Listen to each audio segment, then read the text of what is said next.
हाय, मैं हूँ अमृता। मूवी की शुरुआत स्वीडन देश से होती है, जहाँ पे एक फ्लैशबैक सीन में हम एड नाम के एक औरत को देखते हैं जो कि वंजा नाम के अपने बेटी के साथ कहीं जा रही होती है। लेकिन तभी गाड़ी के रेडियो पर एक खबर आती है कि पूरे देश में सिविल वॉर शुरू हो चुका है, जिसमें कई लोग मारे जा चुके हैं। और तभी वहाँ पे दो लोग हथियार के साथ आते हैं और उन लोगों को मारने लगते हैं, जो फिर वंजा को अपने साथ लेके जाते हैं। सीन अब कुछ साल आगे शिफ्ट हो जाता है, जहाँ पे एड अब एक सिपाही बन गई थी, जिसे लेने लेफ्टिनेंट नाइलियुंड आए थे। एड एक ट्रेन से उतरती है और नाइलियुंड के साथ गाड़ी में बैठ जाती है, मगर नाइलियुंड बेस पर जाने के बजाय एड को एक ऐसी जगह लेके आता है जहाँ पे काफी सारे रिफ्यूजी होते हैं। नाइलियुंड फिर वहाँ से कहीं चला जाता है, पर तभी एड पर रिफ्यूजी हमला कर देते हैं, जिन्हें एड गोली मार देती है और गाड़ी लेकर वहाँ से निकल बेस तक पहुँच जाती है। वही बेस में एड की मुलाकात ग्रैनविक, मैलिक और कारिमी से होती है, जो कि F-28 यूनिट के सिपाही होते हैं। लेकिन इस यूनिट पर एक दिन पहले ही हमला हुआ रहता है और अब सिर्फ कारिमी ही जिंदा बच गया रहता है। तभी वहाँ पर कैप्टन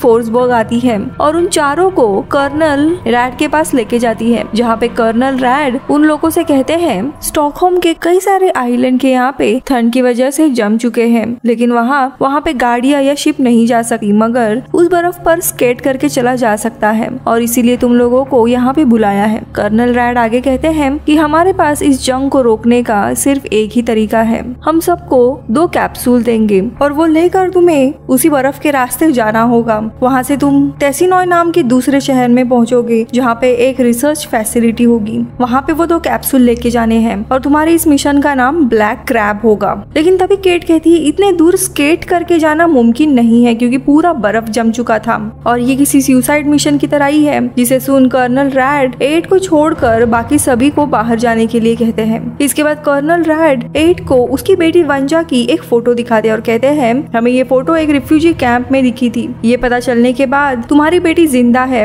उसे हम ढूंढने में मदद करेंगे, लेकिन तुम्हें इस मिशन पे जाना होगा। अब ये जानने के बाद एड के अंदर वंजा को ढूंढने की उम्मीद जाग उठती है। अब ये फोटो देखने के बाद वंजा बहुत ही इमोशनल होती है और अपने बेटी को ढूंढना चाहती थी, इसीलिए वो इस मिशन पे जाने के लिए मान जाती है। अब इन चारों के पास कैप्टन फोर्सबर्ग आके उन्हें मिशन के लिए जरूरी सामान देती है और जाने से पहले कहती है तुम सभी को सुबह होने से पहले ही बेस से निकलना होगा। लेकिन जब सभी लोग रात में सो रहे होते हैं, लेकिन तभी दुश्मन आर्मी इनके ऊपर हमला कर देती है और जान बचाने के लिए ये सभी लोगों को बेस से निकलना पड़ता है और किसी तरह वो लोग दुश्मन सेना की गोलियों से बचते हुए बेस से बाहर निकलते हैं, जहाँ पे उन्हें कर्नल रैड मिलते हैं। उनके साथ लेफ्टिनेंट नाइलैंड भी होता है, जो कि इस मिशन पर एड के साथ जाने वाला था। कर्नल रैड उन दोनों को कैप्सूल देते और कहते हैं कि तुम्हें इन्हें रिसर्च फैसिलिटी तक लेकर जाना है और कुछ भी हो जाए तुम्हें इन्हें दुश्मनों के हाथ नहीं लगने देना है। वही कैप्टन फोर्सबर्ग को इस मिशन का कमांडर बनाया जाता है, जिसके बाद ये सभी लोग मिशन के लिए निकल जाते हैं। अब वही पूरी रात स्केट करने के बाद सुबह ये लोग एक जगह पे आराम करने के लिए रुकते हैं कि तभी एक जगह की बर्फ टूट जाती है और कैप्टन फोर्सबर्ग नीचे पानी में गिर जाती है। पर क्योंकि कैप्सूल कैप्टन के पास थी, एड भी पानी में कूद जाती है और कैप्टन के पास से दोनों भी कैप्सूल लेकर पानी से बाहर आ जाती है।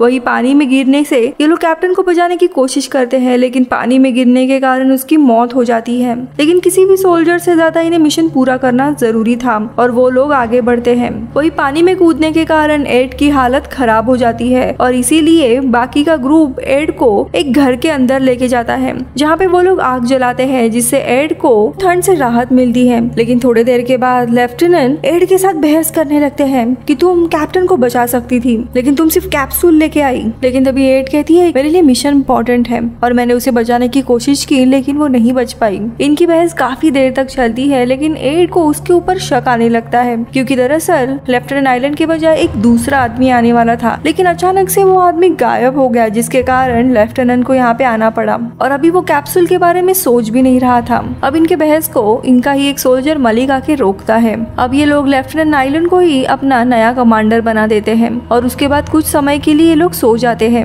थोड़े समय के बाद एड को कुछ अजीब सी आवाज आने लगती है। वो बाहर आके देखती है, तब करीम ही एक रेडियो पर किसी से बात कर रहा था और तभी एड की नजर दुश्मन के हेलीकॉप्टर पर जाती है, जो कि इन्हीं की तरफ आ रहा था। एड सभी को जगाती है और ये लोग छुप जाते हैं। तभी वहाँ पे हेलीकॉप्टर आ जाता है और उस घर पर बॉम्ब गिराकर तबाह कर देता है, लेकिन ये सब लोग बच गए थे। अब सब कुछ शांत होने के बाद एड को कारिमी पर शक आता है, क्योंकि वो किसी से बात कर रहा था, लेकिन वो बताता है कि वो दरअसल अपने गर्लफ्रेंड से कांटेक्ट करने की कोशिश कोशिश कर रहा था, जो कि F-28 यूनिट में रेडियो ऑपरेटर है। वो देखना चाहता था कि वो जिंदा है या नहीं, लेकिन किसी को भी उसके बात पर यकीन नहीं होता।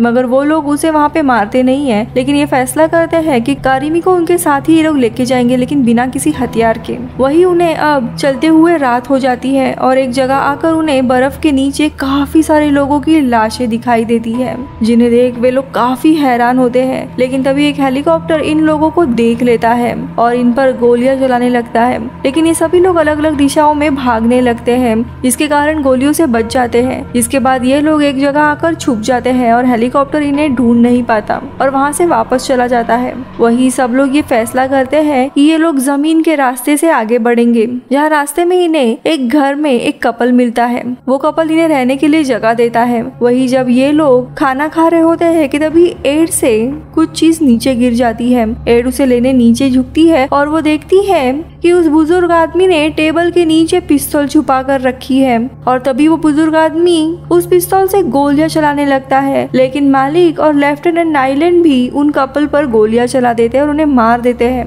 मगर इसमें से एक गोली जाकर कारिमी को लगती है और उसकी वहीं पे मौत हो जाती है। तभी कारिमी के रेडियो पर उसी के गर्लफ्रेंड का कॉल आता है, जिसे देख इन लोगों को पता चल जाता है कि कारिमी दरअसल सच कह रहा था। अब कारिमी को श्रद्धांजलि देने के बाद ये लोग वहाँ से निकल जाते हैं। तभी इन्हें एक जगह पे रुकना पड़ता है, क्योंकि एक गोली मालिक को भी लगी होती है। लेफ्टिनेंट नाइलैंड मालिक को मॉर्फिन देने की कोशिश करता है ताकि उसका दर्द कम हो, पर मालिक मना कर देता है और कहता है कि तुम्हें इनकी बाद में जरूरत पड़ेगी, इसीलिए मैं नहीं लेना चाहता। जिसके बाद ये लोग आगे बढ़ते हैं, जहाँ पे एक जगह पे इन्हें एक शिप दिखाई देती है। सभी शिप के अंदर चले जाते हैं, जहाँ पे एड कहती है कि हमें रिसर्च फैसिलिटी में जल्द से जल्द पहुंचना होगा। लेकिन तभी हम मालिक को देखते हैं, उसकी हालत बहुत ही ज्यादा खराब हो रही थी। उसे साथ लेके जाना बहुत ही मुश्किल हो रहा था। लेकिन ग्रैनिक को ये बात पसंद नहीं आती और वो एक कैप्सूल की बोतल को खोल देता है जिसमें एक वायरस रखा होता है। तभी वहाँ पे मलिक आता है और कहता है कि ये कैप्सूल सिर्फ जंग ही नहीं बल्कि सब कुछ खत्म कर देगी। इसके बाद सभी अलग अलग जगह जाकर शिप में देखने लगते हैं ताकि उन्हें कुछ काम की चीज मिल सके। जहाँ पे एड जब शिप के बाहर आती है, उसे दूर एक जगह पर रोशनी दिखाई देती है, लेकिन तभी उसे गोली चलाने की आवाज सुनाई देती है जो कि मालिक ने खुद पर चलाई थी, क्योंकि उसकी हालत काफी खराब थी। तभी एड कहती है कि मैंने दूर पे एक जगह पे रोशनी देखी है जो कि शायद दुश्मन हो सकते हैं, और अगर उन लोगों ने भी गोली की आवाज सुनी है तो वो लोग यहाँ आकर हमें मार देंगे। जिसके बाद एड अकेले ही वहाँ से निकल जाती है। लेकिन थोड़ी दूर जाने के बाद एड देखती है कि बर्फ की जो बहुत ही मोटी परत थी वो खत्म हो चुकी है और आगे की बर्फ की परत बहुत ही कम थी। अब यहाँ पे एड जोखिम लेते हुए आगे बढ़ने का फैसला करती है, पर तभी बर्फ टूटने लगती है और एड देखते ही देखते पानी में डूबने वाली होती है कि तभी वहाँ पे लेफ्टिनेंट नाइलून और ग्रैनविक आ जाते हैं, जो एड की तरफ एक रस्सी फेंकते हैं और उसकी जान बचाते हैं। जिसके बाद ये तीनों अपने आप को एक रस्सी से बांध लेते हैं और आगे बढ़ने लगते हैं, पर तभी उन पर कोई गोली चलाने लगता है। लेकिन ग्रैनविक दुश्मनों को देख लेता है और अपने स्नाइपर से उन पर गोली चलाकर उन्हें मार देता है। सभी फिर आर्मी के कैंप पे चले जाते हैं, जहाँ पे इन्हें 2 और सैनिक दिखाई देते हैं जो ठंड की वजह से मारे गए थे। सभी रात में वहीं पे रुकने का फैसला करते हैं। इसी बीच में ग्रैविक कहता है कि एक बार मुझे और मेरे बचपन के दोस्त को दुश्मनों ने पकड़ लिया था और उन्होंने हमसे हमारी कब्र खुदवाई थी, जिसके बाद सभी को गोली मार दी थी, लेकिन मैं बच गया था। जिसके बाद मैंने आर्मी में शामिल होने का फैसला किया। अब इसके बाद अगली सुबह हम देखते हैं एड के सपने में उसकी बेटी वंजा आती है और तभी अचानक से उसकी आंख खुल जाती है और एड को पता चलता है कि लेफ्टिनेंट नाइलून कैप्सूल लेकर भाग गया है। कि तभी एड और ग्रैनविक पर दुश्मनों का हमला होता है, जिसमें से एक गोली एड को लग जाती है और ग्रैनविक की वहीं पे मौत हो जाती है, मगर एड किसी तरह सभी सैनिकों को मार देती है और कैसे तैसे वो आगे बढ़ने लगती है। उसे थोड़ी देर चलने के बाद लेफ्टिनेंट नाइलून आगे जाते हुए दिखाई देता है। एड नाइलून पर गोली चलाती है और उससे कैप्सूल ले लेती है। यहाँ पे लेफ्टिनेंट नाइलून एड से कैप्सूल को खत्म करने के लिए कहता है, पर एड वहाँ से चली जाती है। लेकिन थोड़े आगे जाने के बाद एड को मालिक और कैप्टन के विजन्स आने लगते हैं। तभी वहाँ पर घोड़ों पर कुछ सिपाही आते हैं जो कि दरअसल रिसर्च फैसिलिटी से ही आए होते हैं, लेकिन देखते ही देखते वो बेहोश हो जाती है। अब थोड़े समय के बाद जब एड की आंख खुलती है तो वो अपने आप को उसी रिसर्च फैसिलिटी में देखती है और इतने सफर के कारण वो बहुत ही जख्मी हुई थी। एड को फिर बेस कमांडर नॉर्थ के पास लेके जाया जाता है और उसका मिशन पूरा करने के लिए उसे मेडल्स मिलते हैं और उसके साथ ही उसे सेकंड लेफ्टिनेंट बनाया जाता है। एड फिर अपनी बेटी वंजा के बारे में पूछती है और यहाँ पे नॉर्दर्न खुलासा करती है कि दरअसल हमने वंजा के बारे में झूठ कहा था ताकि तुम इस मिशन के लिए मान जाओ। लेकिन एड जब ये सुनती है तब वो काफी गुस्सा हो जाती है और वो नॉर्थ पर हमला कर देती है, लेकिन तभी लेफ्टिनेंट नाइलिन आकर उसे रोकते हैं। एड फिर नाइलिन के पास जाती है और कहती है कि अगर वंजा जिंदा है तो मैं उसकी जान बचाने के लिए वायरस को फैलाने से रोकना चाहती हूँ। यहाँ पे लेफ्टिनेंट नाइलिन भी एड की मदद करने के लिए मान जाते हैं। वो दोनों फिर लैब में जाते हैं जहाँ पे वायरस रखा होता है। एड वायरस को लेके आती है और उसे बॉम्ब से तबाह करने वाली होती है कि तभी एक साइंटिस्ट उसे रोकता है और कहता है ऐसा करने से ये पूरा वायरस लैब में ही फैल जाएगा।